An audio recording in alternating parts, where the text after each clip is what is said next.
Hey, what's up? I'm Rafael de Furia, aka Rafi D is me, and I am back at it again on another beautiful Friday night. And this Friday night, we are going to be continuing to speak about kind of a little bit like what I was speaking about last week in regards to expat life. But this week, I have always had more of a focus on this channel of trying to keep things more on the positive side.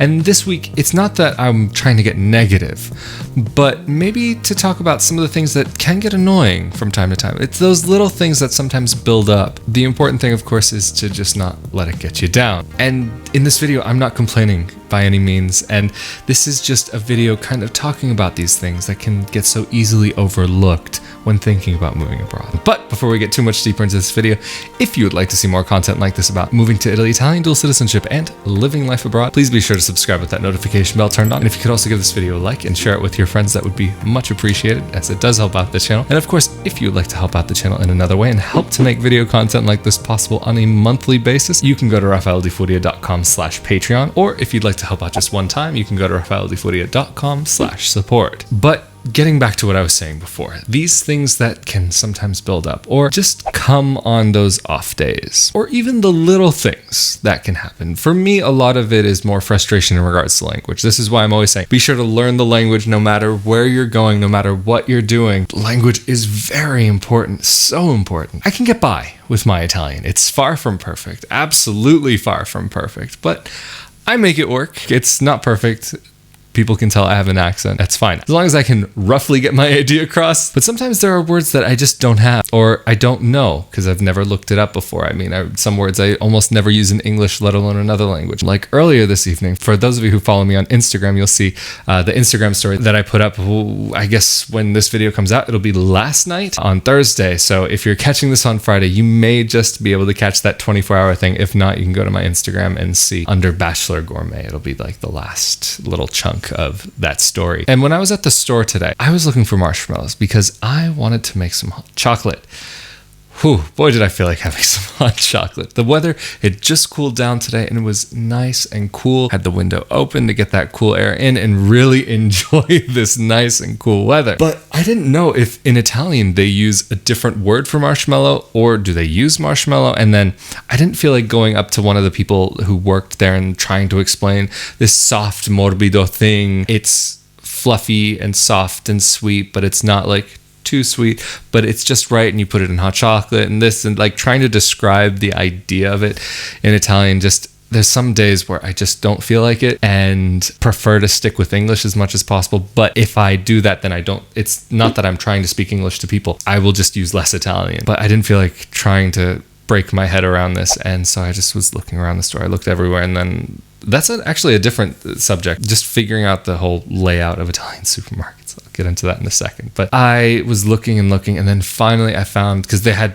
candy separated out into two different little aisles. It was kind of like chocolates in one aisle, and then other kind of colorful sugary candies. But I found out that they do call it marshmallow, at least this one specific brand. And now that I'm thinking about it after the fact, I think I've seen it written before. But instead of it being marshmallow, one word, it's written as marshmallow. Very strange. Like what I was saying before, going to a supermarket, figuring out the layout to the logic of how things are. In different countries, they lay things out a little bit differently, just depending on how they cook and how their cuisine kind of goes together. Even like how sodium bicarbonate baking soda will often be with actual soda rather than in a baking section. Cocoa powder, for example, is it with the baking stuff, or is it with other more kind of dry stuff? And then the flour is in a different section than the rest of the baking stuff, because the flour goes with the pasta, or the flour goes with the bread. Like, it's just okay. So even in Italy, though, there are different supermarkets have different ways that they lay these things out. But it's sometimes like on a day where you're just kind of having an off day and you just have to get things done and you just don't want to deal with it. Or sometimes you just like having to speak in another language can sometimes get a bit overwhelming. And just like some days you just really don't feel like it and you just want to speak your own language. But of course you don't have somebody to speak it with. And I, of course, generally don't speak English when I go out. One, because I think it's a little bit rude to try and force someone to speak your language. That's just my opinion. Also because that's the country I'm in. Like, I'm in Italy. Like, I should be trying to speak Italian. That's like, if I'm in Germany, I'll try to speak German. If I'm in France, I don't speak French, but at least I'll try to learn a couple basic words and point, make motions, and say un, deux, trois, quatre, merci, de rien, Spanish, whatever it might be. Like, try to get some basic things. But yeah, some days you just don't feel like it. Or the systems in regards to trying to get things done.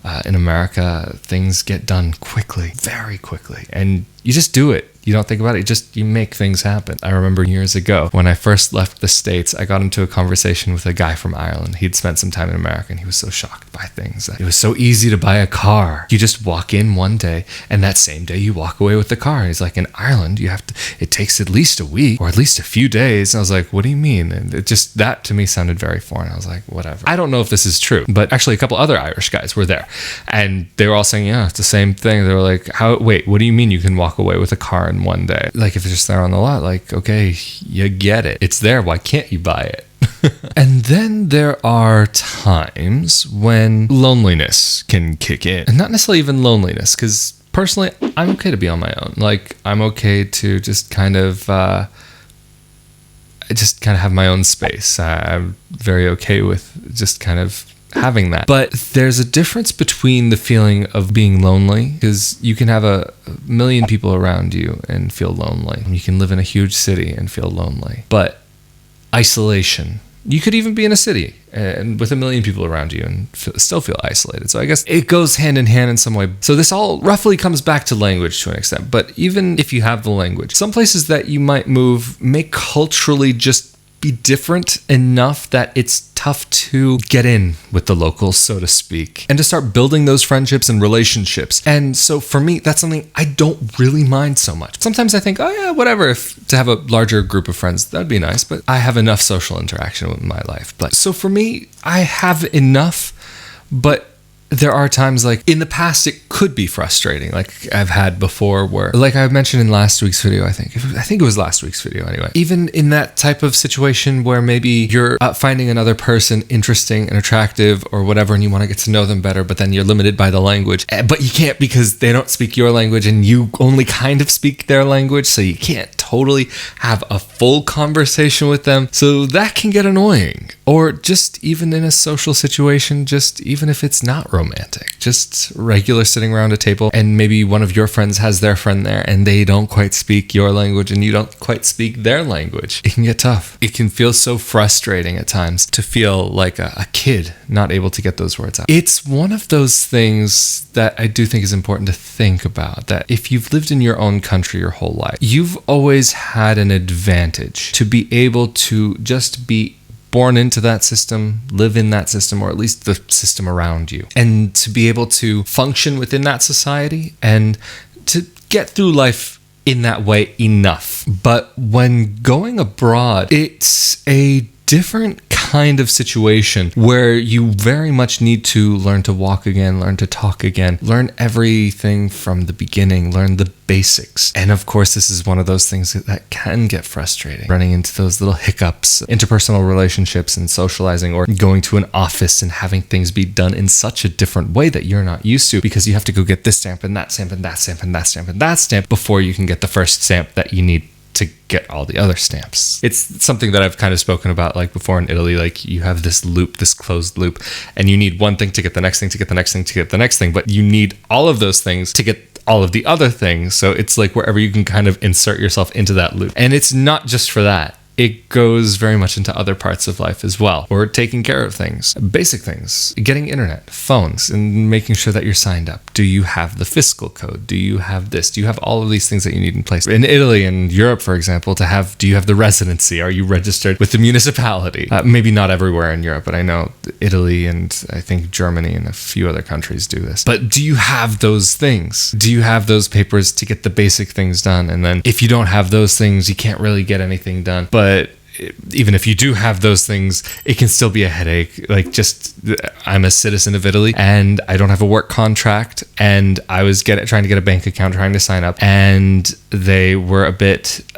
put off by that I don't have that. But I was just trying to get a basic account. Like, I wasn't trying to get like some kind of 5-star service or anything like that. Just a basic account so that I could pay my internet bill. That's it. Because you have to have the internet bill to pay for the bank account, but you need the bank account and whatever. And so one of the weird things, or at least I thought it was strange, was they needed a copy of my rental contract for my apartment. Because I have my identity card from another municipality, and I can't even change that I'll talk about in a second. But so because my identity card is from another municipality, they needed to know that I'm here, because they can only issue a bank account to someone who's actually here. And even just to get the bank account, I had to make an appointment for that. I couldn't just walk in and get a bank account. I had to make an appointment to be able to talk to the guy about probably getting a bank account. There was a little bit of a question, of a little bit of an issue. He was like, if you want, you can come back another day. I was like, I already waited like a week for this appointment. I'm just getting the account today. Forget it.